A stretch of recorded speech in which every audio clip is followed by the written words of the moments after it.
안녕하세요. 내 마음속 책다방입니다. 여러분은 속마음이 얼굴로 잘 나타나는 편이신가요? 아니면 흔히 말하는 포커페이스를 잘 하시는 편인가요? 저는 잘 숨긴다고 하긴 하는데 그래도 포커페이스가 잘 안 될 때가 많아서 종종 속마음을 들킬 때가 있곤 합니다. 오늘은 이렇게 사람의 마음이 곧 행동으로 표출되는 심리학에 대한 재밌는 이야기를 들려드릴까 합니다. 이 책을 통해 우리가 심리학을 알게 되면 내 삶이 조금은 더 달라지고 발전할 수 있다는 걸 깨닫게 되는 좋은 계기가 되었으면 하는 바람입니다. 그럼 이제 내 마음속 책다방 문을 열겠습니다.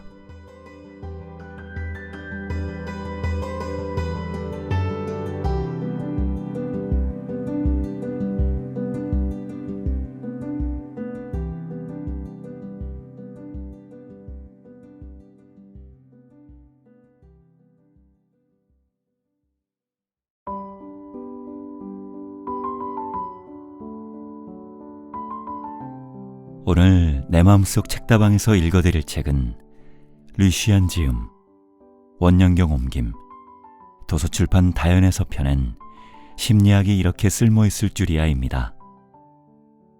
심리학이 이렇게 쓸모있을 줄이야는 하버드대 심리학과 출신 만능 엔터테이너인 저자 루시안이 과거 심리학으로부터 많은 도움을 받았고 그 심리학이 독자들에게도 실제 도움이 되길 바라는 마음으로 이 책을 집필했습니다. 심리학은 학문인 동시에 커다란 문을 열고 진실한 자아와 만나게 해주는 새로운 열쇠입니다. 직장 내에서 자신의 모습과 행동을 변화시켜줄 뿐만 아니라 감정적으로 안정과 균형감을 찾도록 도와주기도 합니다. 더욱이 우울한 상태에 있다면 그 상황에서 자신을 끌고 나올 수 있도록 도와줍니다. 또한 인간관계, 사랑, 자아성장 등 삶의 문제에 직면했을 때 심리학은 문제의 답안을 찾도록 도와줍니다. 이 실용적인 심리학으로 인해 이제 우리의 인생을 새롭게 펼쳐보자고 저자는 말합니다. 그러면 행복으로 가는 길목에서 세상을 내 뜻대로 끌어올 수 있을 것이라고도 말합니다. 우리가 이 심리학을 통해 현재의 삶을 적극 개선한다면 성공하는 삶, 행복한 삶을 향유할 수 있을 것입니다.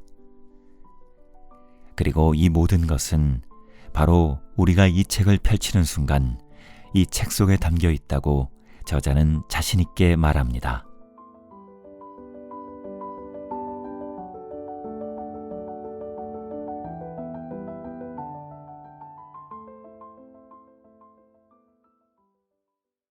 심리학이 이렇게 쓸모있을 줄이야. 루시안 지음, 원영경 옮김. 챕터 1. 무언중에 모든 것이 담겨 있다. 심리학을 통해 배운 사람 읽는 기술.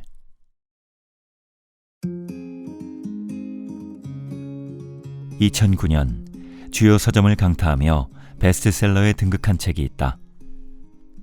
어쩌면 당신도 이미 읽었을 책, 바로 조 네버러와 마빈 칼린스의 FBI 행동의 심리학, 말보다 정직한 7가지 몸의 단서다. 전직 FBI 요원이 밝힌 특별한 기술을 배워 자신도 인간 거짓말 탐지기로 거듭날 수 있지 않을까 하는 기대감 때문인지 당시 이 책에 대한 반응은 그야말로 대단했다. 그러나 다양한 행동과 비언어적 표현의 숨은 뜻을 분석한 후 정작 저자가 한 말은 이랬다. 1990년대부터 반복적으로 실시된 연구 결과에 따르면 판사, 변호사, 임상의학자, 경찰관, FBI 요원, 정치가, 교사, 어머니, 아버지, 배우자 등 대다수의 사람이 거짓말을 간파해내는데 결국 운과 확률에 기댈 수밖에 없었던 것으로 나타났다. 즉, 전문가라 할지라도 누군가의 속임수를 정확하게 간파하기란 동전 던지기를 하는 확률과 별반 다를 게 없다는 뜻이다. 어쩌면 이 대목을 읽고 낚였다고 생각한 이가 많았을지도 모르겠다. 하지만 나는 오히려 이런 식으로 직업윤리를 드러낸 저자가 참 멋지다고 생각했다. 이는 누군가를 사기꾼으로 마구 규정하는 행동이 상대에게 평생 지우지 못할 죄를 짓는 일이 될 수 있다는 경고이자, 표면적인 기술만으로 사람을 경솔히 판단해서는 안 된다는 이 책의 핵심 메시지이기 때문이다.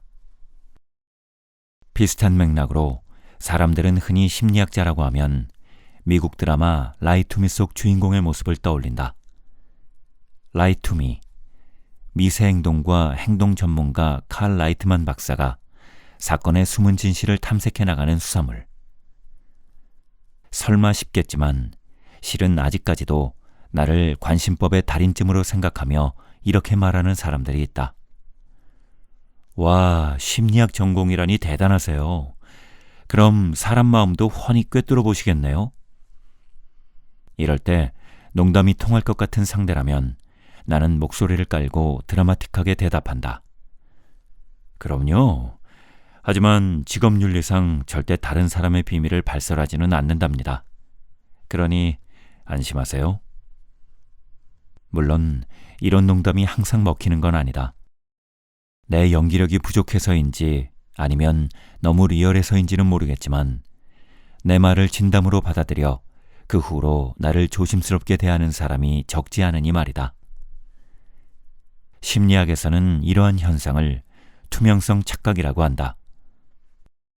누군가가 자신의 모든 일을 지켜보고 있을 거라고 생각하는 심리로 거짓말을 하면 들킬까봐 불안해지는 것도 바로 이 투명성 착각 때문이다. 그리고 그 덕을 보는 대표 직업이 바로 FBI 요원과 정신과 의사다. 그들이 사람의 마음을 훤히 꿰뚫어 볼 거라는 보편적 착각 때문에 어느새 자신의 속마음까지 털어놓게 되기 때문이다. 그렇다. 심리학을 공부했다고 해서 사람의 마음을 꿰뚫어 볼 수 있는 것은 아니다. 그러나 나는 이 학문을 통해 기본적인 이론 지식을 쌓았고 선입견이나 고정관념에서 벗어나 좀 더 자유롭게 소통할 수 있는 방법을 배웠다.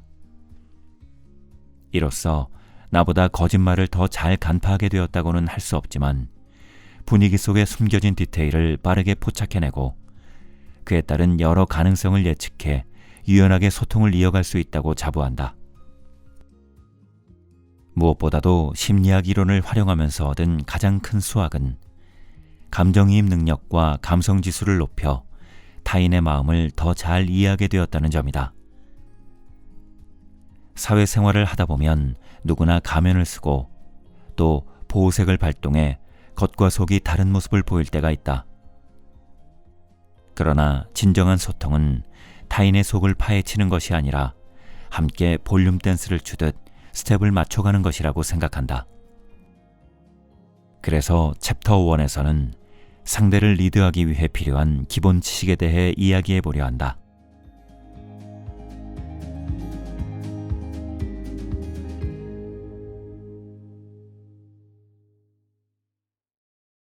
당신은 예민한 사람인가, 둔감한 사람인가?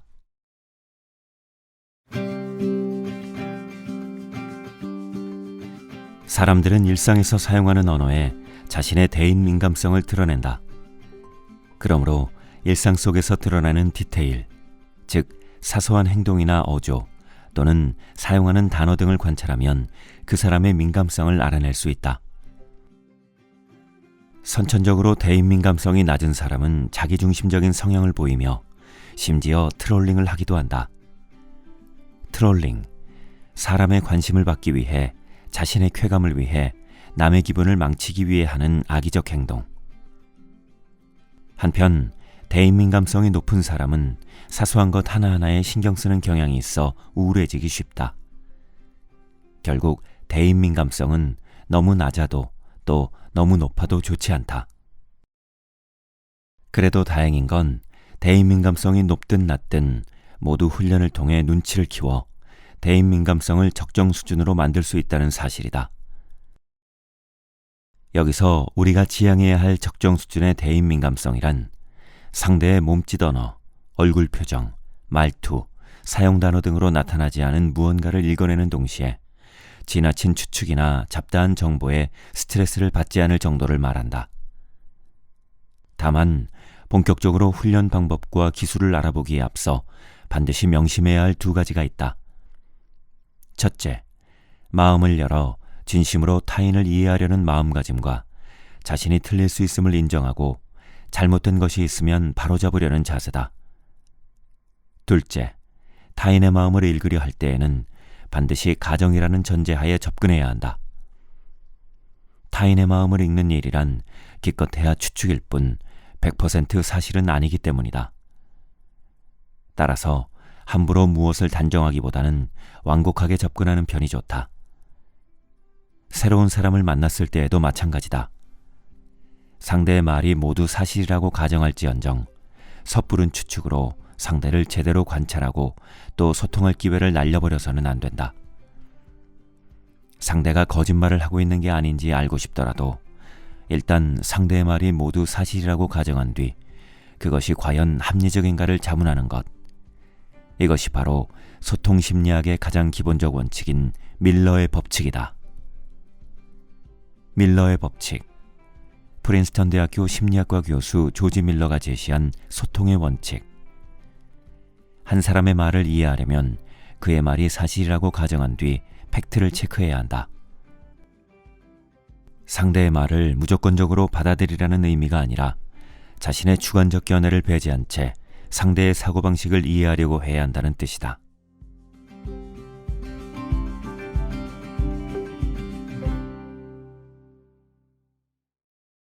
보유심생.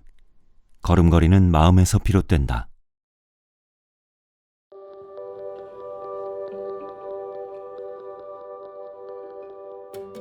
사실 우리는 뛰어난 관찰 능력을 타고났다. 그리고 이 능력은 우리가 상대를 자유롭게 엿볼 수 있을 때 특히 빛을 발한다. 즉, 당장 소통해야 한다는 압박감이 없을 때 상대를 좀 더 면밀하게 관찰할 수 있다는 얘기다. 인간의 관찰 능력이 얼마나 뛰어난지는 한 연구 결과를 통해서도 입증되었다. 해당 연구 결과에 따르면 타인의 첫인상을 결정짓는 데 필요한 시간은 단 6초였다. 말로 표현하는 것보다 훨씬 빠른 속도로 여러 감각기관의 정보를 종합한다는 것이다. 바꿔 말하면 어떤 인물 또는 사물에 발동되는 말로 설명할 수 없는 촉에도 나름의 근거가 있는 셈이다. 보스턴에서 생활할 때 나는 친구들과 야외 커피숍에 앉아 오가는 사람들을 구경하길 좋아했다.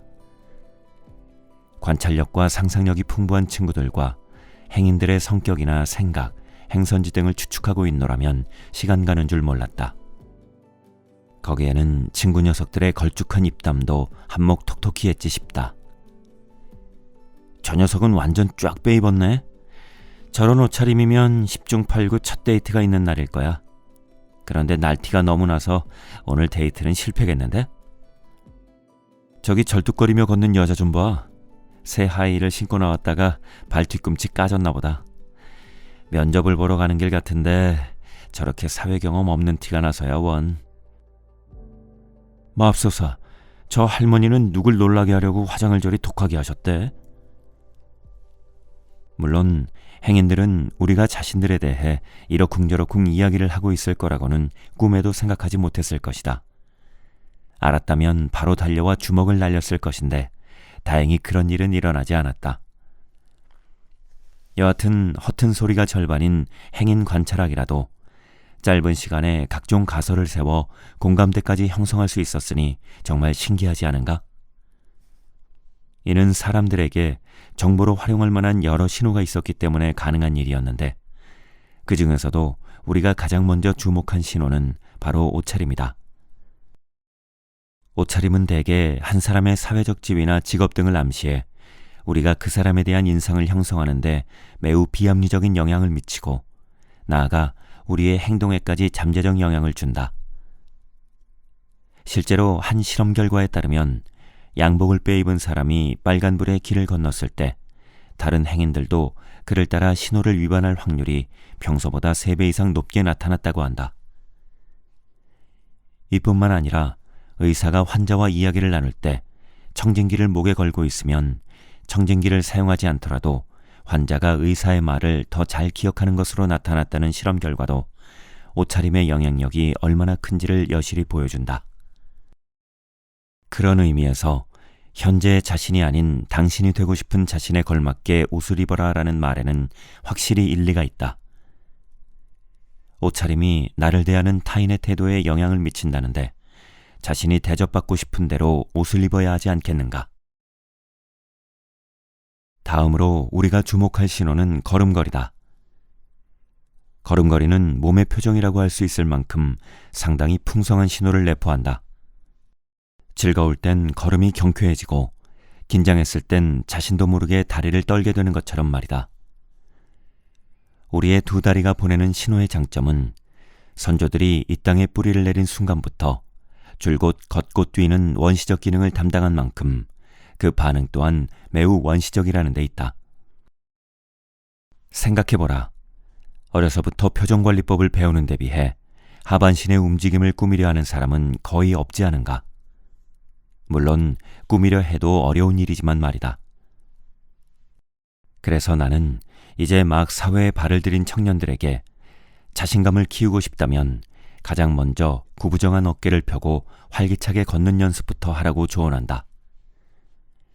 너무 빠르지도 또 느리지도 않게 적당한 속도로 걷는 연습을 하다 보면 다른 사람에게 좋은 인상을 심어줄 수 있고 좋은 인상은 결국 자신감을 높이는데 작은 발판이 되어주기 때문이다. 여기서의 키포인트는 빠르지도 느리지도 않은 걸음걸이다. 왜냐? 지나치게 빨리 걸으면 그 자체로도 조급해 보일 뿐더러 사회적 지위가 낮으리라는 인상을 심어주기 십상이고 지나치게 늦게 걸으면 근심이나 스트레스가 많은 사람으로 보일 수 있기 때문이다. 국가 지도자나 기업 총수들의 걸음걸이를 살펴보고 내가 즐거웠을 때와 고민이 많았을 때의 걸음걸이가 어땠는지를 생각해보면 훨씬 쉽게 이해될 것이다. 근심이 있을 때는 마치 중력이 나에게만 작용하기라도 하듯 발걸음이 천근만근이었지만 즐거울 때는 마치 춤을 추듯 발걸음이 경쾌해졌던 기억이 있을 테니 말이다. 마지막으로 우리가 주목한 신호는 행동의 자연스러움인데 이 신호에는 원거리 관찰이 가능하고 꾸며내기 어렵다는 특징이 있다. 미국 경찰 측의 연구 결과 강도나 폭력 범죄자 대부분이 직감적으로 어딘가 행동이 부자연스러워 보이는 사람을 골라 범죄 대상으로 삼았다고 한다. 이는 행동의 자연스러움이 얼마나 중요한 신호인지를 단적으로 보여주는 좋은 예다. 그러니 해외여행을 할 때에는 민첩하고 활기찬 모습을 유지하기 위해서라도 되도록 편안한 신발과 간편한 옷차림을 착용할 것을 추천한다. 그래야 나쁜 사람들의 표적이 될 확률을 낮출 수 있다.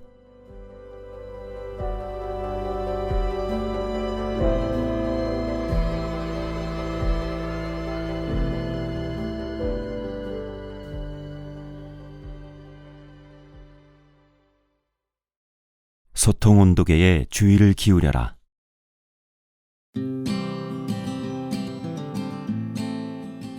과학자들은 사람의 표정을 자기 자신이 아닌 남에게 보여주기 위한 것이라고 정의한다.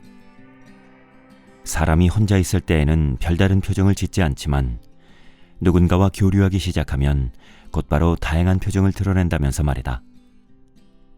그렇다. 사람은 누구나 타인과 상호 교류를 할 때면 그것이 그저 눈빛을 주고받는 일에 지나지 않는다 하더라도 그 과정에서 일련의 비언어적 신호를 만들어낸다. 그리고 이러한 비언어적 신호는 상대와의 소통이 시작되었을 때 더욱 분명하게 이미지화된다. 어느 날 길을 가다가 정장을 입은 아름다운 여성을 봤는데 자세히 보니 당신의 대학 동기였다고 상상해보자. 그런데 때마침 그녀도 당신을 보고 반가운 기색을 드러내는 것이 아닌가. 이처럼 아주 오랜만에 우연히 대학 동기와 마주치는 상황이 닥치면 사람들은 대개 어떻게 인사를 건네야 할지 고민에 빠진다. 그러고는 빠르게 머리를 굴려 과거에 그녀와 맺었던 친분의 정도와 그녀에 대한 개인적 호감도 등을 계산한다. 주변에 다른 사람이 있는지, 그녀가 현재 어떤 몸짓을 보이고 있는지도 물론 고려 대상에 포함된다. 놀라운 사실은 이 모든 계산을 마치고 다가가 적절한 제스처를 보이기까지 단 몇 초밖에 걸리지 않는다는 점이다. 누가 이런 우리에게 사람의 마음을 읽을 줄 모른다고 말하는가? 우리는 모두 타고난 행동 계산기인데 말이다. 그렇다면 상호 교류의 당사자가 아닌 제3자의 입장에서는 어떨까? 이 경우에도 두 사람의 우정의 깊이를 가늠하기란 결코 어려운 일이 아니다. 두 친구가 서로를 발견하고 보이는 반응, 즉 포옹하기 위해 다가갈 때 팔을 벌린 넓이를 보면 두 사람의 친밀도가 어느 정도인지를 추측할 수 있기 때문이다. 일반적으로 상대에 대한 감정이 좋을수록 양팔을 더 넓게 벌리고 더 세게 포옹하는 경향이 있다. 그러나 그다지 친한 사이가 아닐 경우에는 팔을 벌리는 폭이 좁아지고 포옹의 강도도 약해진다. 물론 별로 친하지 않으면서 친한 척하는 경우에도 이를 알아차릴 수 있다. 두 사람이 구부정한 자세로 포옹을 나누는 상상만으로도 어색한 장면이 포착될 테니 말이다. 이처럼 우리는 우리가 생각하는 것보다 훨씬 더 잘 상대를 관찰하고 그에 맞는 반응을 보일 줄 안다. 단연간의 사회 경험으로 이미 많은 관계의 규칙들을 자연스럽게 내재화했기 때문이다. 따라서 조금만 더 디테일에 주의를 기울인다면 객관적으로 상황을 인지하고 더 나아가 사람의 마음을 헤아릴 수 있다. 예컨대 나는 다른 사람과 소통할 때 상대의 몸과 머리의 경사도를 주의 깊게 살핀다. 상대가 나한테 호감을 지니고 있는 경우 나를 향해 몸을 기울이게 된다는 사실을 알고 있기 때문이다. 실제로 서로에게 호감을 갖고 있는 두 사람은 이야기를 나눌 때 서로를 향해 몸을 기울여 대칭적인 구조를 형성한다. 다시 말해서 대화 당사자의 몸의 기울기가 비대칭을 이루고 있다면 일방적인 소통을 하고 있을 가능성이 높다는 의미다. 그래서 나는 회의를 하거나 모임에 참가할 때 상대의 몸짓 언어를 유심히 살피는 편이다. 상대가 팔짱을 낀 채 몸을 뒤로 기댔다면 에어컨 바람이 너무 세기 때문인지 아니면 방금 내가 한 말이 상대의 심기를 건드렸기 때문인지를 생각하는 식이다. 개인적인 경험으로 미루어 보면 몸의 기울기 변화가 표정의 변화보다도 더 정확한 메시지를 반영하고 있었다. 요컨대 내가 상대방 몸의 기울기에까지 신경을 쓰는 이유는 상대에게 잘 보여 연출을 만들기 위해서가 아니라 이를 소통의 온도계로 삼아 원활한 소통을 이어가기 위해서다. 약간만 주의를 기울이면 소통 중에 발생한 문제를 알아차려 이를 이성적으로 분석하고 즉각 오해를 해소할 여지가 생기는데 어찌 주의를 기울이지 않을 수 있겠는가. 게다가 몸의 기울기 변화를 관찰하는 일은 결코 어렵지 않다. 그저 조금만 더 주의를 기울이면 될 뿐이다.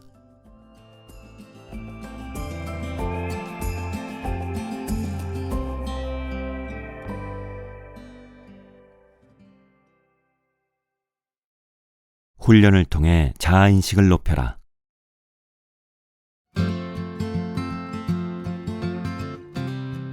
기본적인 행동 관찰법을 이해했다면 자기 자신을 점검하는 훈련에 돌입할 차례다.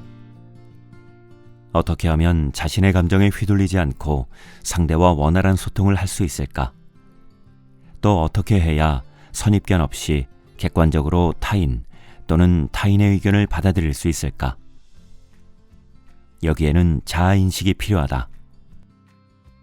자아인식이란 자신의 직감을 점검하고 감정 반응을 되돌아보게 하며 때로는 자신의 주관적 의견에 스스로 반박을 가하게도 만드는 일종의 반성 능력이다. 이는 우리가 이성적으로 적합한 소통 방식을 찾을 수 있도록 도움을 주며 한때의 감정의 편견을 결론으로 둔갑시켜 다른 사람의 생각과 태도를 오해하는 일이 없도록 막아주는 역할을 하기도 한다. 언뜻 듣기에는 복잡하게 느껴질지도 모르지만 사실 우리는 매일 이러한 능력을 활용하고 있다. 이해를 돕기 위해 눈을 감고 방금 전 동기를 만났다고 가정했던 그 교차로로 다시 돌아가 보자. 현재 당신은 제3자의 입장에서 횡단보도 신호가 바뀌길 기다리고 있는 자신을 바라보고 있다. 자, 제3자의 입장에서 바라본 당신은 지금 어떤 표정을 짓고 있고 또 어떤 자세로 서 있는가? 옷차림은 어떠한가? 이때 당신이 머릿속에 그린 자신을 소위 자아인식이라고 하는데, 이렇게 제3자의 입장에서 자신을 관찰하는 능력은 가히 인간의 가장 훌륭한 능력이라 할 수 있다. 각설하고 이제 다시 상상으로 돌아와 길 건너편에서 걸어오고 있는 대학 동기를 발견한 시점으로 가보자. 당신은 그녀에게 반가이 손을 흔들었지만 그녀는 당신을 본체만 채 하는 것도 모자라 인상을 찌푸리고 있다. 그녀의 시선은 분명 당신 쪽을 향한 것 같은데 말이다. 이때 당신은 어떤 기분이겠는가? 상대에게 반가움을 표현했는데 냉담한 반응이 돌아왔으니 분명 실망감이 들 것이다. 이처럼 우리가 실망감을 느끼는 순간 우리의 대뇌에서는 이러한 상황에 처한 원인을 찾기 위한 작업이 시작된다. 길에 사람이 너무 많아서 나를 못 본 걸 거야. 뭔가 다른 일을 생각하고 있는 걸지도 몰라. 시력이 안 좋은데 때마침 안경을 안 쓰고 나온 게 아닐까? 분명 이쪽을 보고 이맛살을 찌푸린 것 같은데 설마 나와 마주치고 싶지 않은 걸까? 방금 전 상상 속 공간에서 벌어진 모든 일을 열심히 생각하다 보면 마치 그 장면을 보고 또 느낀 듯한 감정 반응이 생겨나는데, 우리의 대뇌는 이러한 감정 반응을 토대로 단서를 찾아 상대의 의중을 추측하고 더 나아가 우리의 감정 반응이 올바른지를 검증하는 과정에 돌입한다. 이렇게 의심을 하는 능력은 생존을 위한 능력이기도 하다. 만약 우리 조상들에게 이러한 능력이 없어 주변의 적을 구분해낼 수 없었다면 인간의 명맥은 오늘날까지 이어지지 않았을지도 모른다. 즉, 우리의 소심함 역시 조상으로부터 전해 내려온 본능 중 하나인 셈이다. 문제는 각자의 성격과 생활 환경에 따라 사람들이 품게 되는 의심 또한 달라진다는 점이다. 예컨대 당신이 다소 부정적인 사람이라면 나를 봐놓고도 못 본 채 하는 게 분명해. 인상까지 찌푸린 걸 보면 나를 보고 싶지 않은 걸 거야. 내가 그렇게 비호감인가?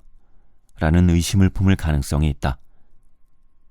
이 경우 스스로 마음의 응어리를 만들어 뭐 괜찮아, 나도 무시하면 그만이니까 라는 주관적 결론에 도달해 냉정하게 그녀를 외면할 확률이 높다. 어쩌면 다음 모임에서 그녀를 만나더라도 일부러 냉대할지도 모를 일이다. 그러나 솔직히 말해서 당신은 당신의 결론이 100% 옳다고 확신할 수 있는가? 만약 당신이 긍정적인 자아인식을 지닌 사람이라면 얘기는 달라진다. 방금 날 못 봤나 보네. 내가 불러봐야겠다. 라고 생각해 큰 소리로 상대의 이름을 부를 확률이 높기 때문이다. 물론 이에 따른 상대의 반응도 달라질 것이다. 어리둥절한 표정으로 당신 쪽을 바라봤다가 이내 당신을 알아보고 환한 미소를 지을 테니 말이다. 그 후의 일은 안 봐도 비디오다. 신호등에 파란불이 들어오면 당신은 오랜만에 만난 친구에게 달려가 인사를 건넬 테고, 그럼 그녀는 반가움에 당신을 꼭 안아줄 것이다. 어쩌면 그녀는 이런 말을 할지도 모른다. 안 그래도 방금 누가 나한테 손을 흔드는 것 같았는데 햇빛 때문에 제대로 못 봤거든. 근데 그게 너였구나. 네가 내 이름을 불렀으니 다행이지. 아니면 모르고 지나칠 뻔했다 얘. 어떤가? 그녀의 찌푸린 얼굴에 대한 오해도 완전히 풀리지 않겠는가? 불필요한 오해를 피해 소통에 능한 사람으로 거듭나려면 자아인식 능력을 높이는 훈련은 필수다. 심리학에서는 이를 맥락적 사고라고 하는데, 이 훈련을 계속하다 보면 상대의 배경이나 현재 시간, 장소, 주변 인물 등 환경적 요소를 두루 고려해 좀 더 원활한 소통을 할 수 있다.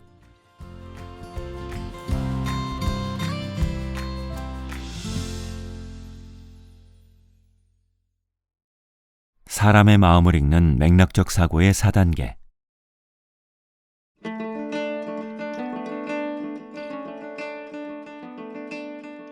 상대의 말과 행동을 살펴 의중을 읽는 맥락적 사고를 하나의 표준운영 절차로 귀납하면 그게 관찰, 분류, 분석, 탐색의 4단계로 나눌 수 있다.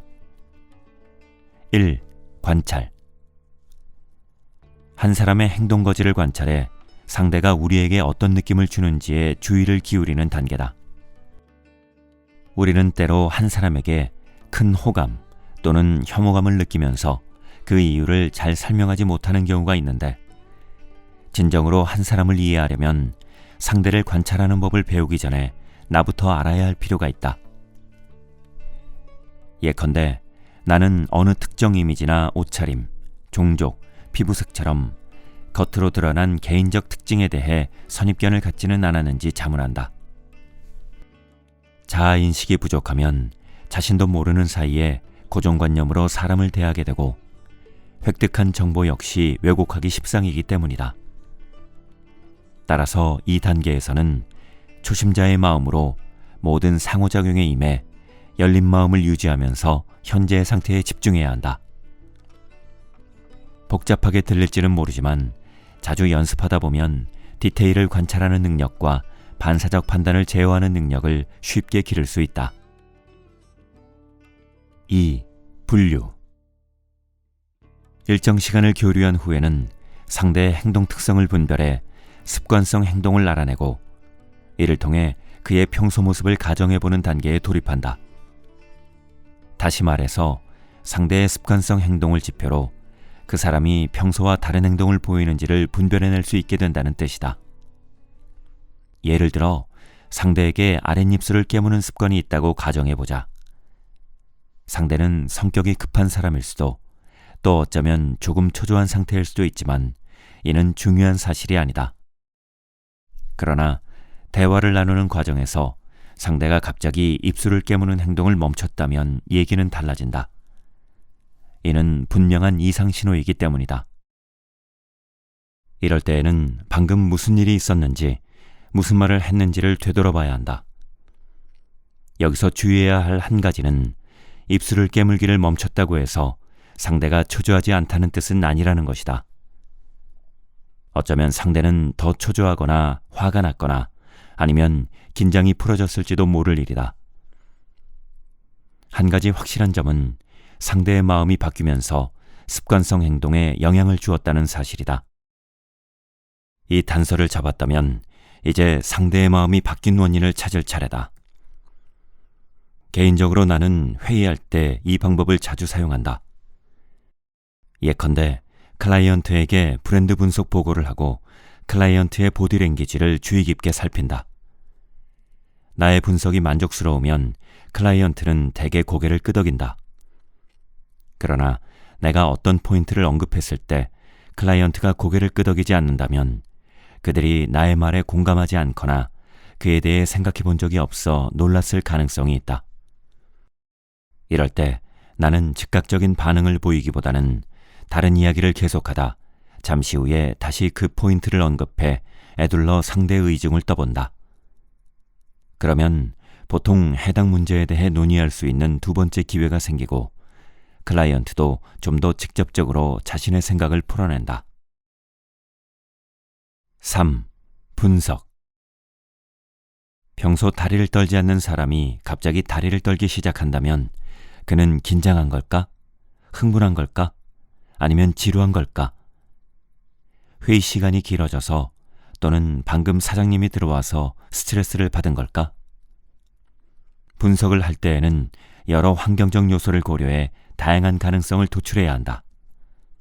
분석하려면 단순히 상상에만 기댈 것이 아니라 자신이 이미 수집한 사실을 기반으로 그 배후의 원인을 찾아봐야 한다. 이때 주의할 점은 과거의 경험을 보조수단으로 삼되 이를 맹신하지 않아야 한다는 것이다. 사람의 보디랭귀지와 반응은 저마다 다른 법이니 말이다. 인터넷을 찾아보면 행동에 담긴 의미에 관한 다양한 정보를 쉽게 얻을 수 있다. 예를 들어 사람이 거짓말을 하거나 긴장을 했을 때에는 호흡이 바뀌고 말을 반복하며 입을 가리거나 끊임없이 다리를 떨고 말이 많아지며 눈을 깜빡이는 걸 잊어버리거나 끊임없이 눈을 깜빡인다. 그러나 사람의 행동이나 말에서 상대의 의중을 파악할 줄 아는 사람은 절대 상대의 한 가지 행동만으로 판단을 내리지 않는다. 이는 FBI 행동의 심리학, 말보다 정직한 7가지 몸의 단서의 저자 역시 강조한 점이기도 하다. 4. 탐색. 분석을 통해 상대에 대한 가설을 세웠다면 이제는 기술적인 탐색으로 어느 가설이 맞는지를 살펴볼 차례다. 예컨대 누군가가 다리를 떨거나 목덜미를 만지며 초조한 기색을 내비친다면 그에게 직접 혹시 바쁘신가요? 라고 물어볼 수 있다. 물론 상대가 예의상 솔직하게 답하지 않을 수도 있지만 말이다. 한편 회의 중 상대가 짜증이 난 것처럼 느껴진다면 회의는 금방 끝낼 겁니다. 제가 또 다른 회의가 있어서요. 라고 말할 수 있다.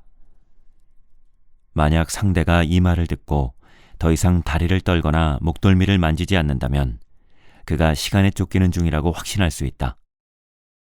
그러나 상대가 아니요, 괜찮습니다. 라고 대답하며 방금 제안하신 사안은 예산안에서 집행이 가능한가요? 라고 묻는다면 이것이 바로 그가 걱정하던 문제일 수 있다. 상대가 일부러 자신의 의중을 숨기거나 속이려는 게 아니라면 당신이 선의를 담아 던진 떠보기 질문이 적중하지 않았을 때 상대는 보통 좀 더 정확한 암시를 주고 심지어 솔직한 답변을 내놓기 때문이다. 때로는 상대에게 자신의 이야기를 공유하는 것이 최고의 탐색 방법이 되기도 한다. 그러고 보니 과거 보스턴에서 살 때의 일이 생각난다. 대학원에 다닐 때 뉴욕에서 친구가 나를 보러 온 적이 있었다. 당시 나는 기꺼이 친구의 가이드를 자처하며 친구를 보스턴의 유명한 해산물 레스토랑으로 안내한 후 그 집에서 꼭 먹어봐야 할 요리로 로브스터를 강력 추천했다. 친구는 내 추천을 받아들여 로브스터를 주문했다. 그러나 로브스터 요리가 나오자 친구는 왠지 모르게 불편한 기색이었다. 평소라면 신나게 이야기꽃을 피웠을 그가 어색하게 곁들이만 깨지락거리는 것이었다.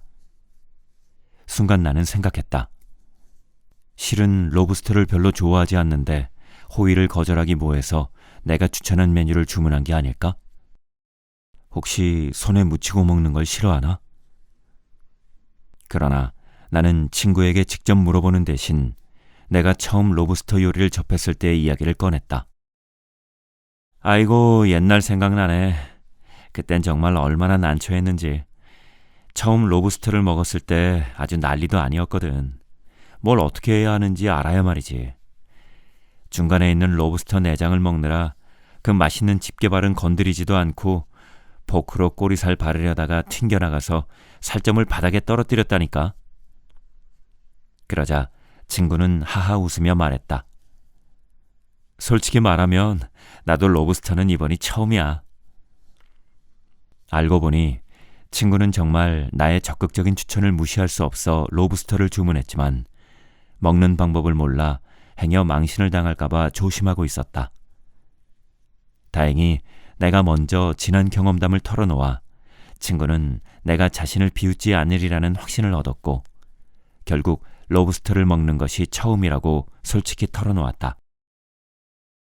그 후 나는 친구에게 로브스터 먹는 법을 알려주었고 함께 맛있게 음식을 즐기며 원래의 익숙한 분위기로 돌아갈 수 있었다. 탐색할 때 꼭 질문을 던질 필요는 없다. 때로는 자발적으로 꺼내놓은 자신의 이야기가 오히려 상대의 심리적 방어 기제를 해제해 진실을 털어놓게 하는 좋은 방법이 되기 때문이다. 말과 행동을 살펴 상대의 의중을 헤아리는 일, 일명 통찰력은 훈련이 필요한 기술이다. 어떤 이는 상대를 관찰해 무엇이 문제인지를 분류해낼 줄 알지만 이를 분석할 줄 모르고 또 어떤 이는 분석은 할 줄 알지만 기술적으로 탐색하는 방법을 모르는 경우가 있다. 이는 통찰력이 하루 이틀 새에 만들어지지 않음을 보여준다. 통찰력을 지니려면 끊임없이 훈련하고 관찰하며 생각하는 과정이 필요한데 이를 공식화하면 다음과 같다.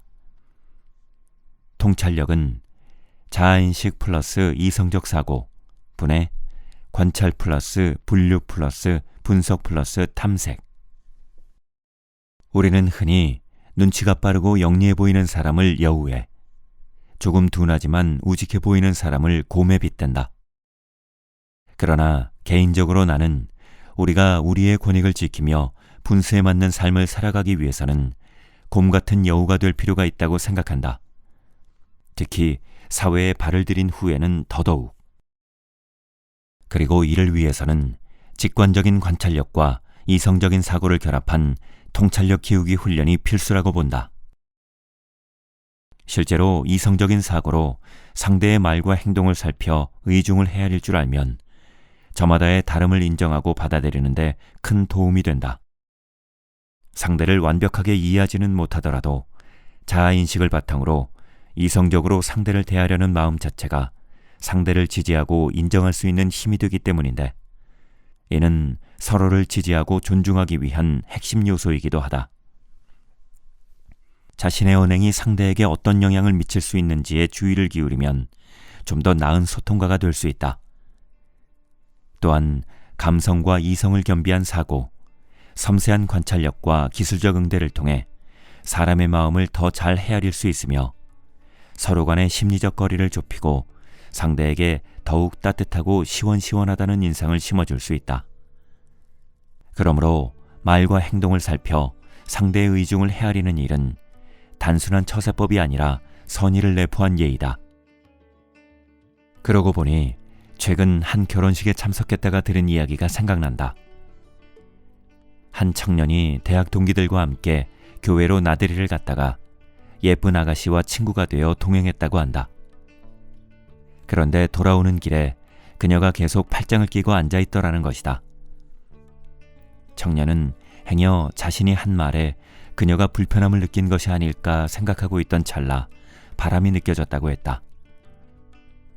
이에 어쩌면 그녀가 추워서 그런 것일지도 모르겠다고 생각한 청년은 말없이 자신의 외투를 벗어 그녀에게 걸쳐주었다고 했다. 그랬다. 이는 바로 그 결혼식의 주인공인 신랑과 신부의 이야기였고, 신부는 환하게 웃으며 이렇게 말했다. 바로 그때 신랑의 자상함에 반했죠. 이처럼 시의적절한 관심과 배려, 그리고 역지사지의 마음은 사람의 마음을 얻는데 가장 큰 플러스 요인이다.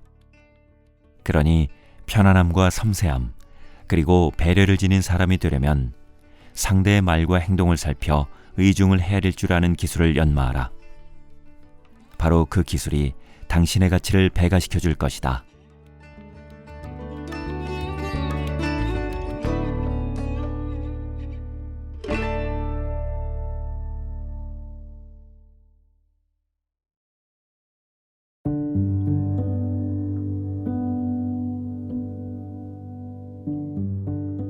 이제 내 마음속 책다방 마칠 시간이 되었네요. 예전에 심리게임 같은 걸 하면 꼭 걸려서 벌칙을 받곤 했었는데, 오늘 이 책을 통해 심리학이란 걸 알게 되니 다음에는 저도 그 게임의 승자가 될 수 있을 것 같은 생각이 드네요. 진작에 심리학에 대해 공부해 둘 걸 그랬습니다. 저는 다시 새로운 책을 가지고 인사드릴게요. 오늘도 함께 해주셔서 감사합니다.